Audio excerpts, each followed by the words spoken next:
U intervju za magazin Skandal Seka Aleksić otkrila je da je nakon dugogodišnjeg ćutanja i tenzija došlo do pomirenja sa Draganom Mirković, a da je u cijeloj priči ključnu ulogu imao Dragani tadašnji suprug Toni Bjelić. Pjevačice nisu razgovarale godinama, dok su mediji nagađali da je razlog sukoba bio upravo Dragane i Tonijev brak. Seka je ispričala da je Toni bio taj koji ih je spojio i pozvao da gostuje u novogodišnjem programu uz riječi da nema smisla da budu u svađi zbog gluposti. On me je pozvao i rekao: hajde, dođi da snimaš novogodišnji program i da se pomiriš sa Draganom, nema smisla, zbog gluposti ste u svađi. A ja se mislim, pa u svađi smo zbog tebe, ispričala je kroz osmijeh. Pjevačica je otkrila da je otišla kod Dragane na televiziju, istakavši da ne zamjera nikome i da je spremna na oproštaj.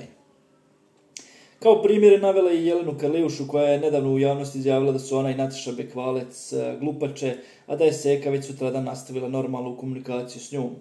Ja znam na šta ona radi, da nije tako mislila.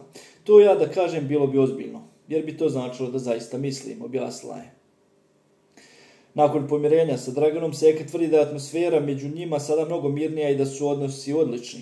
Naglašava da ne gaji neprijateljstva, već da vjeruje u komunikaciju i opraštanje, čak i kada je riječ o ljudima koji su je javno kritikovali.